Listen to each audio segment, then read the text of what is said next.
Welcome back to the Manc Entrepreneur YouTube channel. And in today's episode, I want to share with you how Amazon continues to disrupt e-commerce globally every single week. Now, this is an interesting one. Last week, if you're not based in e-commerce, Amazon just absolutely sort of dominated the news for a whole host of reasons. And in fact, a good friend of mine, Richard, who you've seen on the channel before, did a fantastic job of summing this up about what Amazon actually did in a week. And I'm actually going to share this with you right now. Richard wrote that last week, Amazon took on old and new e-commerce alike.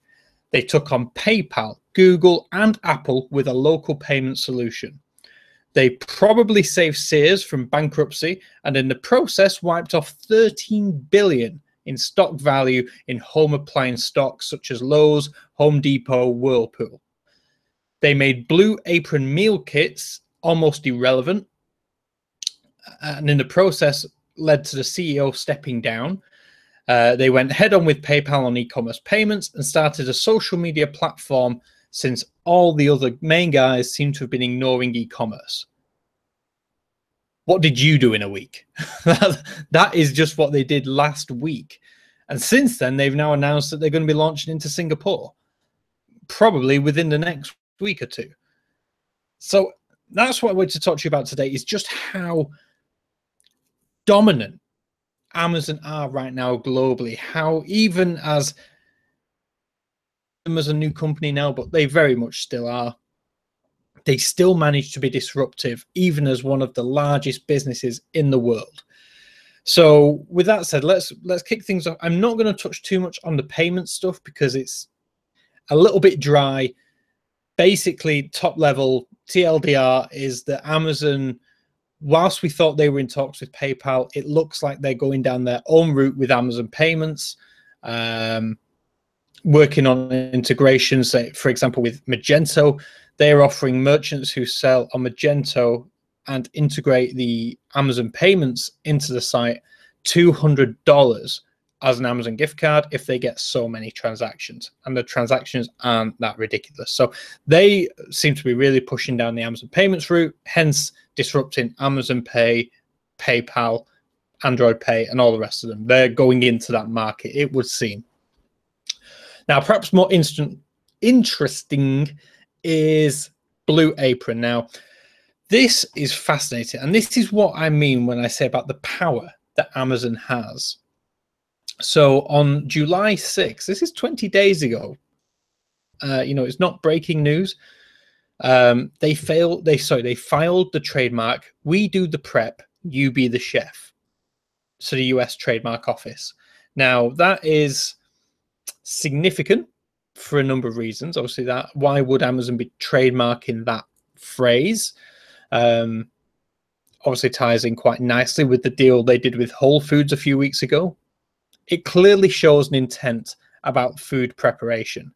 Now, if you're in the UK or anywhere else in the world, Blue Apron is basically like the market leader in food preparation when it comes to America. I remember when I was in California, Blue Apron was the go-to amongst people in Los Angeles for food prep. And it's obviously more and more common here in the UK. I don't think Blue Apron are here, but we have similar sort of things. As a result of when someone went and found that Amazon had trademarked "We do the prep, you be the chef," and it obviously leaked out into the news, Blue Apron stock dropped 12% as a result of that. That's huge. And since then, the COO has now stepped down from his role as COO. And it just seems incredible to me that a company which has at the moment, has no skin in the game in terms of food preparation, by just trademarking a name. They haven't even come out and, publicly said they've, Amazon food prep is a thing. They've literally just trademarked a name, and it wiped 12% off the market leader in that arena. That is the power that we're dealing with right now with Amazon. It's crazy. Similarly, they did something very similar with Sears. And for the UK guys, Sears, big sort of department store, seems to have been on a little bit of tough times recently. Maybe a little bit like British Home Stores was, which obviously since went under. Sears has a few of its own brand names, one of them being Kenmore. And this week, it came out that Amazon was going to start selling Kenmore appliances and smart appliances through Alexa. And obviously, by working with Sears, with Kenmore, all of a sudden having smart dishwashers, smart aircon units, smart fridge freezers, all this sort of stuff seemed like a big deal. And again, on that news that Kenmore and Amazon going to be offering Kenmore goods through Alexa, Sears stock rose 19%. And that's what Richard hinted at by saving Sears from bankruptcy. Because historically, Sears haven't been doing too well. The 2016 holiday season was pretty poor. Some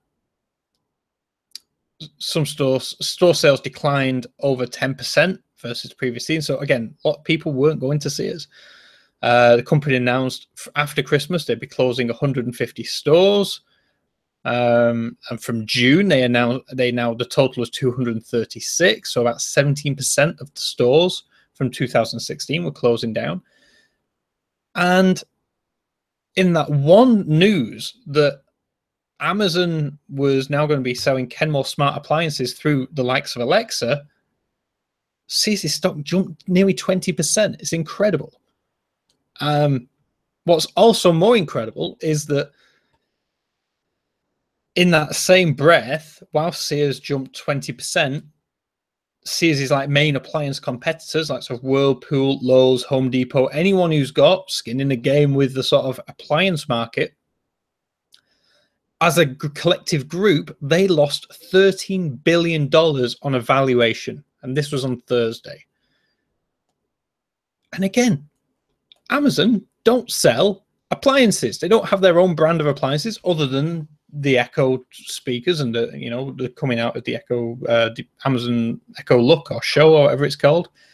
It's an interesting one. Again, that Amazon has so much sway in an industry where it doesn't really have anything in it yet. I mean, but you can't, again, you can see why this would come from. If Amazon has done anything, it's proven with their domination of the home smart speaker market that they know how to sell smart products. And Kenmore, if they start doing smart products which work with Alexa, it's hand in hand, works perfectly well. And yeah, you could see why some of the existing guys may be a bit worried and why investors certainly saw this as a huge move in Sears' favor. So let's go on, that's sort of the old generation. Let's look at the new stuff. Amazon is rumored to be developing their own version of WhatsApp or a messaging app. As it stands right now, it looks like it's going to be called Anytime.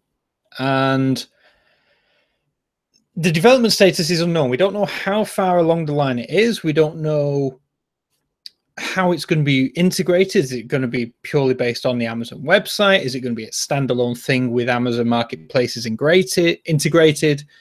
We don't actually know, but what we do know is that Amazon is taking this very seriously. And this leads on to also the news, which came out pretty much the same day, about Amazon Spark. And this is, again, it's out of beta, but it's still very much a new social media channel. It looks very similar to Instagram in a way, but has the shopping element built in, integrated from the get-go. Obviously, it would do, that's Amazon's main thing. That's how they make their money, is by getting people to buy.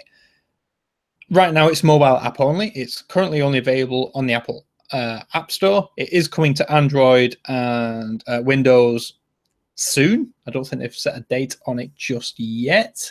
But we also noted that Amazon had recently been talking very much with influencers, social media influencers. And again, that is an interesting thing. Bringing more influencers onto Amazon Spark will also bring an audience with them. And all of a sudden, if influencers that you follow, you can find out how to buy what they're wearing or what they're using or all that sort of stuff with one click, adds it to your Amazon basket. This integration of e-commerce and social all of a sudden becomes a much more cohesive thing. On the topic of social, obviously Facebook is way and away, is huge. The amount of audience and users that Facebook has on not only a monthly but on a daily basis, over a billion people tune into Facebook daily. That is a long way for Amazon to get to. However, you look at Snapchat and Instagram. I believe Snapchat user base is around the 300,000 mark. I believe, sorry, 300 million. What am I talking about? Not 300,000. Around the 300 million mark. Instagram's is a little bit more, maybe touching 400. Amazon's global audience of users who have Amazon accounts is over 300 million.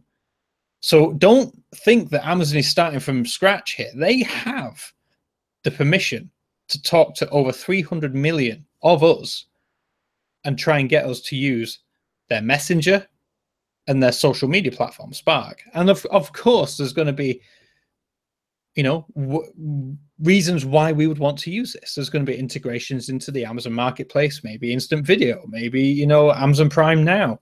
All these different things just tie in very nicely into the Amazon ecosystem.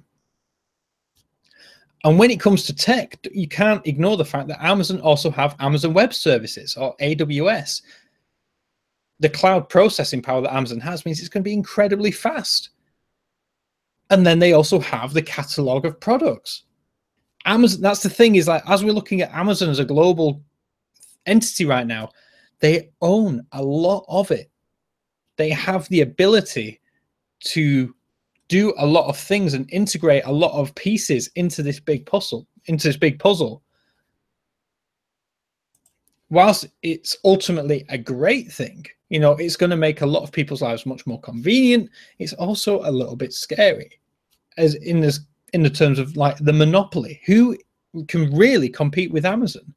Why has eBay not brought an app out which can, you know, mimic this? Why is Walmart not looking at doing something similar? Amazon, they lead the way, they innovate, and then nobody can really catch up.